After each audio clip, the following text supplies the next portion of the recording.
เราดีดีแฮงนะ ข่าวดีบ่พี่นาง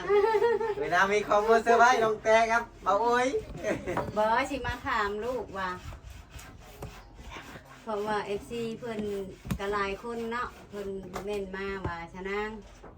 เจ้าคือบ่ให้อันบ่โอยซะเฮือนชานหั่นนะ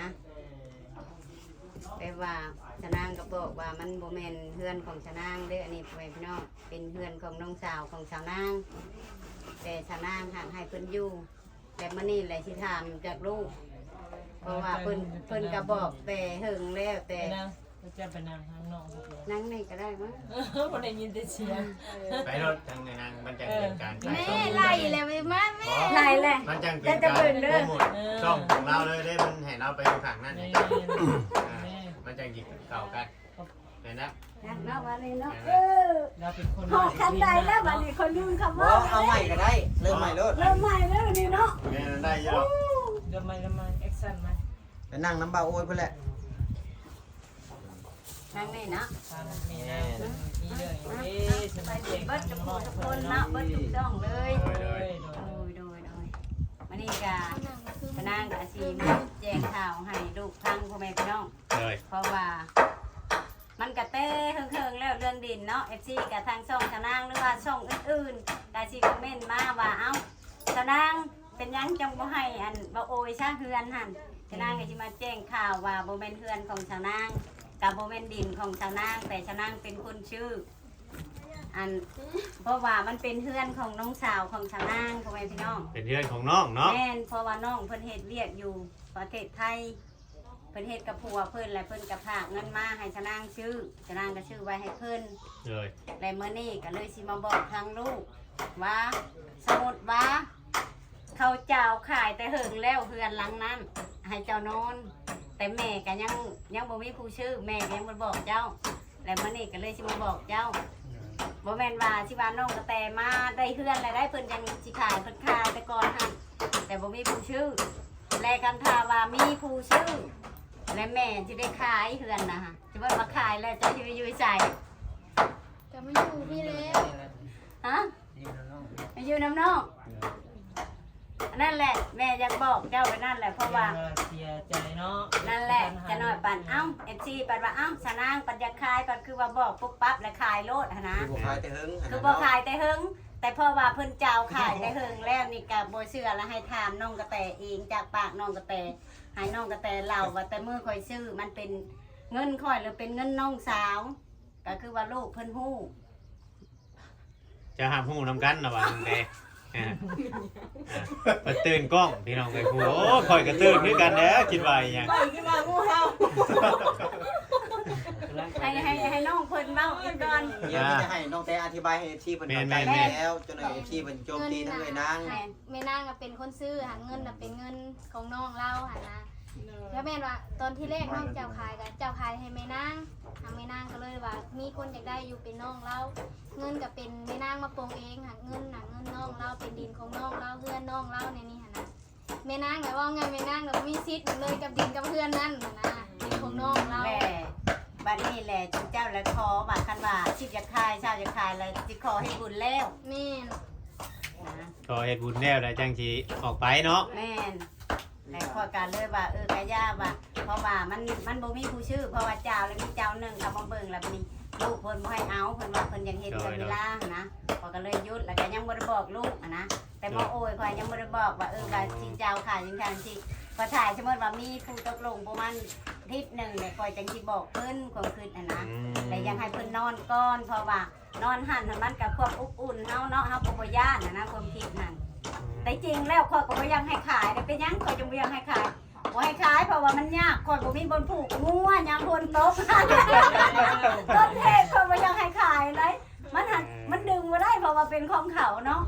เฮาก็จำเป็นเพราะว่า ตารางเนาะ แม่นเพราะว่ายามพ้นจะหน่อยเดือน9เดือน10งัวมันนอนบ่ได้ อืม คันพ้นตกนะ บางหันเมื่อสูงแน่เนาะ แม่ในใจก็โยกบ่ยังให้เขาขายพุ่นแหล้วคันเว้าได้ มันหักเมื่อว่าเขาจะขายแล้วเฮาก็ห้ามบ่ได้แล้วก็เลยสิมาบอกลูกโดยตรงๆเลยมื้อนี้หั่นนะแบบว่าเพิ่นโทรบอก สมมุติว่าคันว่าเพิ่นขายจะหน่อยปัดเป็นน้ำแม่นางเนาะแม่นางบ่อยังให้เฮานอนหั่นนะยันลูกหันคิดแบบนั้น แม่ก็เลยสิมาบอกมื้อนี้แหละให้ฮู้เบิดทุกคน แม่น คือแบบน้องกระแตเพิ่นก็ฮู้แต่มือซื่อแต่พ่อว่าเจ้าหันบ่ได้อยู่ เจ้าเราไปเที่ยว มีแต่พ่อเจ้าแล้วก็แม่แล้วก็มีน้องกระแตอยู่นํกันหั่นตีแบบเว้าเป็นหยังก็ฮู้แน่นี่แหละนี่มีแต่เจ้าผู้เดียวบ่ฮู้อันนั้นแหละย่านเจ้าคิดไปแม่นางปัดคือว่าเฮานอนอยู่ดีๆไปเจ้าขายอีกแล้วเฮือนเฮานอนน่ะนะ กับมีชิดเว้าอีก เจ้าน้อยปัด FC อีกก็สิเว้าอีกเนาะอ้าวว่าชาวนางปัดเฮ็ดได้จังไปขายเฮือนบ่คือบ่ให้เขาอยู่ปัดว่ามันบ่แม่นของชาวนาง นั่นแหละเขาอยากงันอธิบายให้เพิ่นเข้าใจนะบางคนก็ว่าถ้างันเจ้านางน่ะใจดีอยู่คอน้ำเล่าเลยว่ามั่งมาปุ๊กกระต๊อบให้อันเบาโออยู่ดินของน้องแต้ว่ะ นี่เด้อ แม่ คันของข่อยเด้อข่อยสิบอกว่าตรงๆเลยแต่กี้เนาะน้องกระแตยังบ่ได้มาเนาะน้องกระแตมาอยู่นำผัวคันว่าเป็นดินข่อยเองเป็นเฮือนข่อยเองข่อยให้มาเฮ็ดให้ยายแก้วแล้วเพราะว่าข่อยสงสารเราอยู่ตูบเด้ซะแต่กี้ค่ะแต่ย้อนมันบ่เป็นของข่อยแล้วมันเฮ็ดหยังบ่ได้ แม่น ได้แต่มองบ่ แต่เนมเบิ่งเฮ็ดหยังบ่ได้ เออ คันถ้าว่ามีผู้ชื่อ แต่ตอนนี้ยังบ่มีผู้ชื่อก็ให้ลูกนอนคือเก่าปกติก็คือว่า บ่จนกลัวสิมีผู้ชื่อไป แม่ ถ้าแม่นว่าปุ๊บมื้อใดก็มาจ่ายเงิน เขามาจ่ายเงินมือได้แม่นได้ออกมือนะ แม่เจ้าก็บอกแม่เลยออกได้เพิ่นกูบ่ให้มึงอยู่เลยได้บ่เนี่ย บัดทีนี้อันเบายังจะขอถามอีกนิดนึงร่มกันตกแตกได้บ่กับน้องราคานะมาประกาศขายแท้นะ ก็เพิ่นบอกฮะ แม่ 7,000 บาทเพิ่นเว้า 7,000 บาท แม่น เอ แต่ข่อยก็ว่ะก็โอเคว่ะข่อยก็เจ้าไปข่อยก็ยังบ่ได้คุยกันเลย หากแต่ว่าคำว่าต่อว่ายังคำมูลว่ามีสิมีผู้ชื่อผู้ยังก็ดีนี่อาจจะมีอยู่ประจักษ์เนาะ คันว่าต่อลงคันว่ามีผู้ชื่อก็สิประมาณอยู่ 6,000 เอ ไปสิ อ อันนั้นให้เลยนะความคิดของข่อยแบบยัง ต่อ บ่ รอ รู้ ง เนาะ เลยนะ เจ้าก็สิรุดก็สิบ่เกินหั่นเนาะความคิดนะ โดยนั่นแหละจังว่าให้ทาง FC หรือว่า FC ของน้องโอยเนาะเพราะว่าตอนนี้ FC น้องโอยมาเฮงได้ตอนนี้นะว่าบ่ได้ได้เนาะทั้งเทื่อเพิ่นสงสารเพิ่นอยากซื้อให้น้องมันก็มีเฮาก็บ่ฮู้ เอามาปลูกให้เฮ็ดหลังน้อยๆเนาะ แม่น น้องเพิ่นก็เป็นผู้บ่าวที่น้อย เพราะว่าทางน้องเราก็อยากอยู่ส่วนโตวเราว่าแบบว่าบางเทื่อบางทีก็เกรงใจน้องนุ่ง ประเทศปัดแม่นปัดน้องนุ่งอยู่กับแม่นอยู่ดอกแบบเฮาอีปัดอยากอยู่ผู้เดียวเนาะ แม่น เฮ็ดอยู่เฮ็ดกินแต่บัดบนอยู่บนนอนแล้วนอนผู้เดียวหั่นนะ โดย ว่าง่ายๆแต่บ่แน่บางทีก็คันว่าแนวใดก็คือบอกนั่นแหละบ่มีผู้ชื่อก็คือว่าให้ลูกนอนต่อไป ยังอยู่โตได้เนาะ แม่นถ้าถามว่ามีผู้ชื่อมือใดปึ๊บมือใดก็แม่นว่าลูกมื้อนี้ละคนเครื่องไปเด้อเขาชื่อเลยเด้อ ก็คือไวซี่แหละเนาะเฮาก็แจ้งล่วงหน้าแล้ว ก่อนหน้านี้ก็ยังบ่เคยบอกลูกเป็นเชื่อดอก เป็นอะไรน้องโอยความรู้สึกหลังจากแม่มาเล่าให้ฟังแบบนี้แล้ว เป็นอะไรแต่ว่าเป็นยัง สิชิวบ่ ยังน้อยเครียดทำไมน้องเลยนี่ บ่ได้เครียดเลย บ่ได้ให้เครียดให้ยังให้กันเด้อให้เข้าใจกันเด้อให้เข้าใจทั้งไอ้นางนี่เพราะว่าเรากับมันเป็นดินของน้องเรา เลย เป็นเพื่อนของน้องเรามันโมเมนเพื่อนเรานะ บ่เครียดให้ผมได้เถื่อนนะ โมเมนต์ทับลายเซ็นอยู่เลย บ่แม่นอยากเป็นลูกเคยว่าเอ้ยอย่าเขินติสิมาจับอันนี้อันนั้นโอ้ยบ่ได้ เดี๋ยวบ่เป็นได้คืนนี้ก็ไปฉลาดแมงขนุนให้ไม่เฒ่าอยู่ไปฉลาดแมงขนุนให้ไม่เฒ่าหนังถามไม่เฒ่าไปเอาแต่การแมงจีๆไปบ่ไปเอาแมงขนุนโอ้ เดี๋ยวพอมันจะว่าไปก้านมิ่งขนมมีผู้สาวไปนำ เจ้ามวยแล้ว เนาะ ว่าหยอก ก็ได้เล่นอีกนานาไม่เท่าว่าเนาะสิไม่เท่ายังดีแล้วอ่ะ ยันยิ้มบ่ตีเด้อ ใครเราไม่เท่ากันพอดีนี่เนาะได้ครูนี่เลยนะบ่มีผู้ชาย กูเฮ็ดหน้า เวียนเฮ็ดงานนู่นนี่ เอาแล้วนะ ได้ ฝ มี น ผู้ชายส่วนสู้เนาะเวลาเฮ็ดเวียนเฮ็ดงาน ปีนี้บ่เฮ็ดหน้าบ่แม่ จ้ายังบ่ฮู้นี่แหละก็คือว่ามาเว้าให้ FC เข้าใจเบิดทุกคู่ทุกคนเนาะเบิดทุกๆช่องเลย โดย ว่าจะน้อยปานอ้าวว่าสิมาดราม่าชาวนางว่าชาวนางจังซั่นจังซี่ต้องให้คิดแบบเข้าใจนำชาวนางในเด้อพ่อแม่พี่น้องเบิดทุกคนเนาะก็คือว่าน้องกระแตกับชาวนางฮู้จักในระยะ2คนแล้วก็กับพ่อเพิ่นแต่ผู้นี้แหละบ่ฮู้ว่า มันเป็นอะไรมันเป็นดินไผ่นะแต่ความสัญญากันว่ามันเป็นอะไรก็คือว่าจะเพิ่นเว้ากันว่าขอเฮ็ดบุญแล้วแล้วจังสิออกไปจากหั่น เลย เพราะว่าบ้านนี้แหละกับเขาน้องกระแตทั้งพ่อเพิ่นก็ได้ออกอันนี้ แต่หมอโอยเพิ่นมาเพิ่นบ่ฮู้เนาะเพิ่นก็นอนคือเก่า โด เฮาย ก็บ่เคยว่าหยังให้ถามลูกเลยบ่เคยเว้าว่าอย่านอนจังซั่นจังซี่เฮ้อ โดย ยังบ่เคยบอกหักเท่าแต่ว่าเฮาเจ้าขายเฮาเจ้าแท้ โดย แต่ยังบ่มีผู้ชื่อ โดย เพราะว่าเขาสั่งให้ขาย อืม กันถ้าว่ามันมีผู้ชื่อแล้วเฮาจังสิบอกครบคืนหั้นนะ โดย แบบอันนี้มันบ่มีผู้ชื่อเฮาก็กะยามันว่ากะยาป้าให้เพิ่นนอนอยู่หั่นแล้วว่ากันถ้ามีผู้ชื่อผู้ใดจังสิบอกเพิ่นผมคือผมโคตรกัน ยกตัวอย่างไปว่าถ้าว่านางประกาศขายไปที่แหละมีผู้หลักผู้ใหญ่อยากซื้อให้บ่าวโอยมาปลูกกระท่อมอยู่บ้านน้องแต่ก็ได้เนาะ ก็แล้วแต่นะ เพราะว่าเพิ่นอยากขายอยู่แล้วเฮาก็คือว่าแหละค่อยหันอยากห้ามแต่มันห้ามบ่ได้เนาะ แต่ทางผู้หลักผู้ใหญ่เจ้าได้จะน้องแต่เพิ่นอนุญาตอยู่บ่ให้บ่าวโอยมาอยู่นำ มา เจ้า อยู่ดินนี่ ส ฮะ มมุติว่ามาปลูกกระท่อมนี่ อยู่ได้ แบบบ่ได้ขึ้นอยู่นํเจ้าแบบ เก่ง ว่า แล้วมันน่ะ อยู่ชื่อๆนะ อยู่ได้อย่าขึ้นมาอยู่ก็อยู่ได้คะแนนบ่ให้ถืออีหยังการหายยาพิษยาเร็วกันเท่า ถู นั้ ก น ต้องปรองดองกันเนาะ แม่น บ่ให้กัน มันก็คนเนาะมันต้องมีบานให้บานหยังแน่นะ คนเฮาทั้งเทื่อแนวไรเฮ็ดบ่ถึกกะมันก็ให้ได้บ่ถึกก็สิให้ปล่อยผ่านไปเลยมันเป็นไปบ่ได้ แม่ ผัวกับเมียก็ยังมีบาดพิษกันได้จ้ะ แม่ อ่า กันลูก เพราะว่าภายได้อันนี้น่ะ มีแนวพิษเนาะ แม่นถ้าว่าน้องเฮ็ดพิษก็ให้อ้ายบอกถ้าอ้ายเฮ็ดพิษก็ให้น้องบอกหากแต่ว่าต้องเอาความดีใส่กันไว้นำหั่นนะ แม่แบบบ่ให้ใส่อารมณ์แบบให้ แม่ คิดก่อนเว้า แต่ละคนแบบเฮาสิใส่อารมณ์ใส่กันมันก็เนาะมันเป็นกันแบบเจ้าก็ยังให้พ่อก็ยังให้แม่นล่ะว่ามันก็ปะทะกันแม่นล่ะว่า โดย เฮาต้องแบบใจเย็นๆเฮาจังมาคุยกันแบบเว้ากันดีๆก็ชำนาญและชะนางก็ได้แม่พี่น้องเนาะ จะมาบอกลูกเพิ่นไว้สิแหละ โดย แล้วแต่คำว่ามีผู้ใหญ่เพิ่นนั่นก็บอกทางชะนางก็สิได้โทรหาน้องอีกทีหนึงเพราะว่าเฮาสิตัดสินใจเลยว่าราคาเท่านี้มันก็บ่ได้แม่นล่ะว่า แม่น สมมติว่าเขาอยากได้ 7,000ค่อยไปขาย 6,000ค่อยสิหาเงินไม่ใช่ไปจกให้เขา แม่น มัน แห ก็ ละ เฮาก็คือไปหลายอย่างเฮาต้องโทรหาเพิ่นประชา ต้อง หา ถามก่อนเนาะ แม่นว่า ต้อง ฉัน ถาม มี ให้ จะ มั สิ น ขายบ่ อ่า หรือว่าบางทีเขาว่าเขาบ่ขาย ทั้งเทื่อตอนนี้ทั้งเทื่อเขาเปลี่ยนใจอยากขายมันกลัวเก่าก็มีเนาะเฮาบ่ได้ถามเขาเด้ แม่น เฮาท่านได้ถามเขาได้แต่กี้แม่นอยู่เขาเว้า7ทั้งเทื่อบัดนี้เขาเว้าขึ้นไปอีกก็มีนะเฮาบ่ได้จักเด้ นั่นแหละ อ่า เฮาก็บ่ฮู้คือกั มันบ่แม่นของเฮาเด้ โดยคันว่ามีแบบผู้ใหญ่มานั่นก็กับทั้งช่องไผกะยาก็มาบอกชะนางก่อนก็ได้เพราะว่าเฮาสิได้โทรหาน้องเพราะ เฮา ว่า จังได้ร่วมกันอีกเทื่อนึง แม่ เนาะ นเพราะว่าน้องเฮามันก็โทรยากเพราะว่าจักอยู่ใช้เพิ่นจังว่าแบบบ่ค่อยมีสัญญาณหั่นนะแบบเบียกเพิ่นน่ะแบบมันกลางคืนก็แบบว่าตี 1ตี2แบบกลางเว้นนี่แฮงเต็กบ่ได้จับโทรศัพท์เลย เลย แบบว่ามันติดต่อยากว่าง่ายๆซะ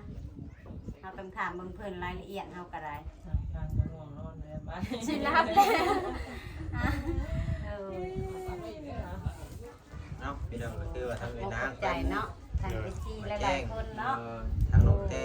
โดย หรือว่าบ่าวโอยให้รับรู้ เรียบร้อยเนาะ ไว้ล่วงหน้า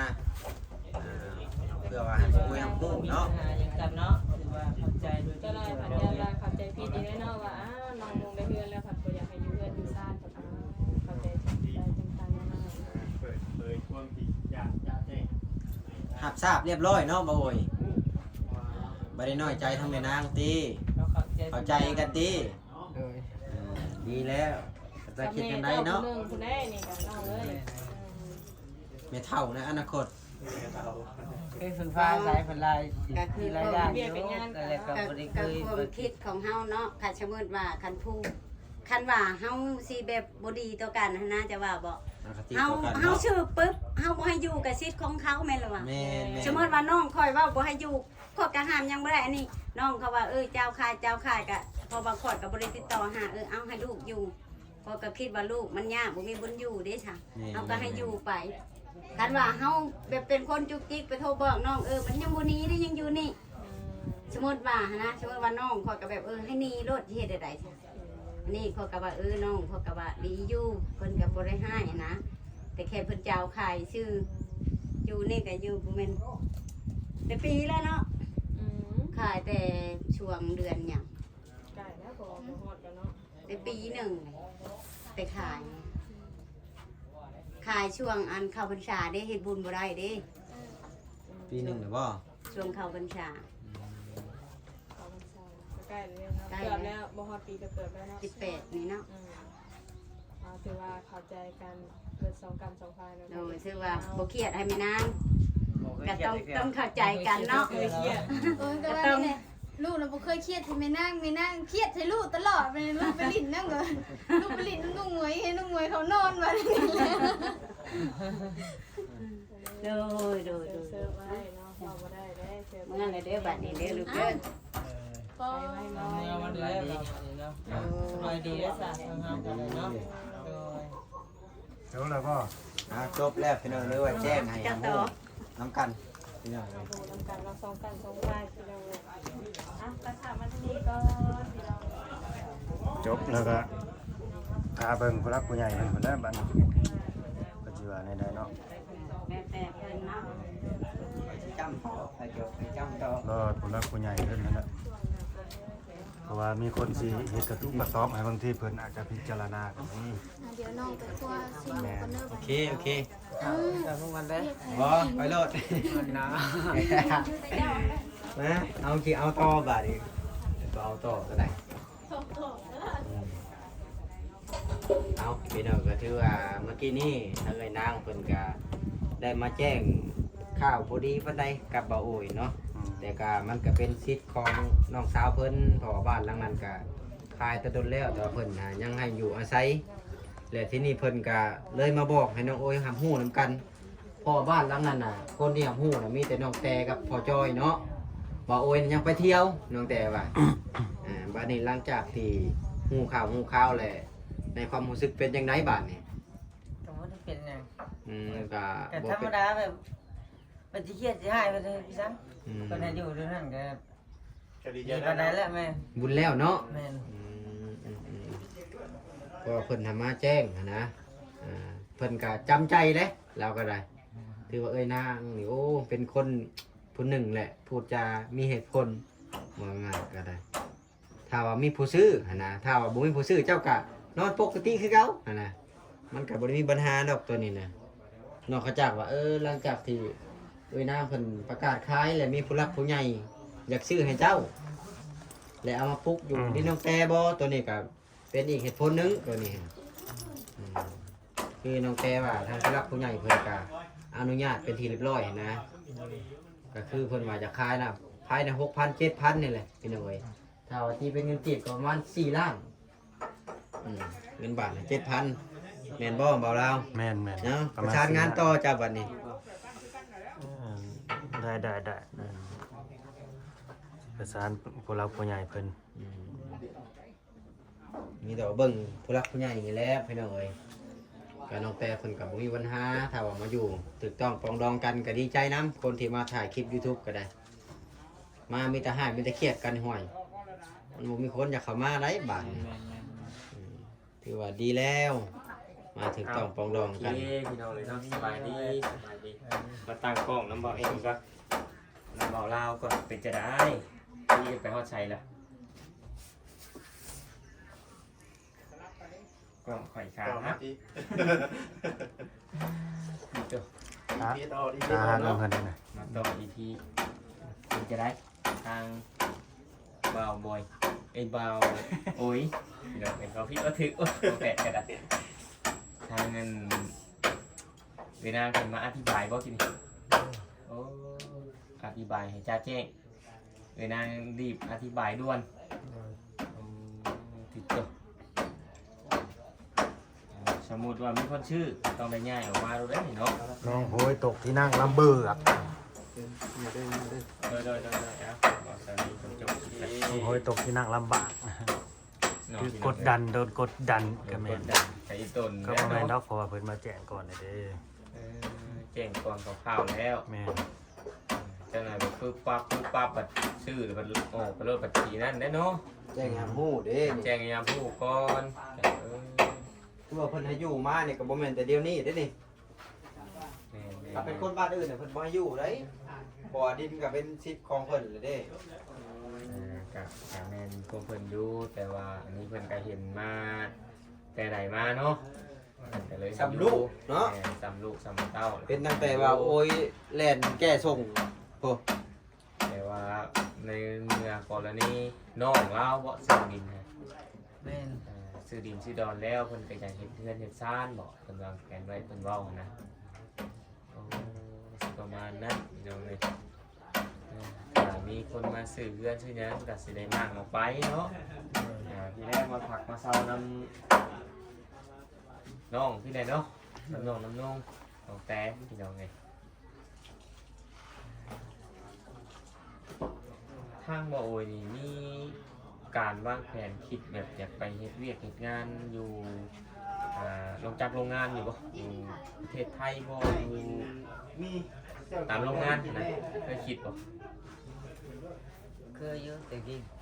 มันกับมีอหย่างน้องก็เลยบ่กล้าเว่าไป บ่มีทุนบ่บ่มีการสิไปแบบเงินค้ำอีหยังกันอันนี้บ่ แม่นไปก็ยันไปว่าเนี่ยมันยากไปหลังนะก็เลยว่ากล้าว่าคิดว่าคุบตัวเองซะก่อนจะไปนะ คิดว่าคุมตัวเองก่อน ไปคนมันได้ยินเขาเจ้าว่าหลายคนแล้วว่ามันลำบากได้ป่ะ ไปใช้ ไปไทยไปนั่นเลย แต่แท้ลำบาก ถ้าว่าบ่เก่งอะไรเลยบ่มีญาติพี่น้องนะแม่ได้ยินเขาเจ้าว่าหลายคนแล้วก็เลยว่า แม่นเว้าเพิ่นแบบ คิด เวลาตกการตกงานเด้บ่มีคนพักคนเช่า แม่ ทางของตรงงานอันนี้ก็เงินตกงานตกการตอนไปครั้งแรกที่คนแพทย์เคยไปแบบว่าไม่ได้ฮู้จักผู้ใดเลยนะพี่น้องเลยไปเลยมีเงิน ไปตามโชคตามดวงเลย แม่ไปตามโชคตามดวง บ่ได้จับไผอีก พาสปอร์ตแล้วนะหลังจากปิดเทอมตอนในเรียนน่ะก็ลุยเลยหอบเลยผู้เดียวไม่ได้นั่นเลย ไปหาสมัครงานเอาอยู่คุณนะผมลุยตะกี้ฮะอลีได้